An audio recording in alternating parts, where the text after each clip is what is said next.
industrial cooperation will be necessary to replenish stocks, munitions, systems that have been sent to Ukraine by the allies. I'd love your view on those conversations. Where are they today? How are we thinking about that problem of supplies of munitions and industrial capacity across the alliance? This is a very serious challenge, both for NATO allies that are giving serious commitment, significant military assistance, lethal assistance to the Ukrainian military forces, but it is a significant challenge for the Ukrainian military forces themselves that are facing shortfalls and declining stockpiles. So in essence, what has happened over the last couple of weeks and months is that 3 separate efforts have gotten underway. So you have the Ukraine Defense Contact Group, the UDCG, which is a US-led effort to coordinate lethal assistance going into Ukraine. That group, which is about 50 nations, it's not just NATO allies, it actually includes friends in the Indo-Pacific that are all supporting Ukraine. They're beginning to look at the question of declining stockpiles inside Ukraine. And they meet monthly. They're bringing in industry and trying to determine how they can send the right signals to industry to give them the assurance they need to reopen production lines. And so that's the team that's taking on Ukraine.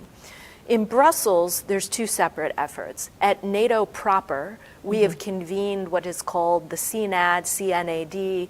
It's a group of armament directors that come together from all 30 countries. They meet with industry. They're also trying to look at things like multinational buys, pooled purchases, things that you and I worked on many years ago at CSIS. All of those ideas are back in the mix because you want to send industry the strongest signal possible. So again, they have the confidence that when they turn one of these production lines back on, there'll be sustained interest. And so that effort is focused on declining stockpiles across the NATO alliance. For a country like Estonia that has given an enormous amount of security assistance to Ukraine, they're facing some very real shortfalls, and they're not alone. We see that across the alliance writ large.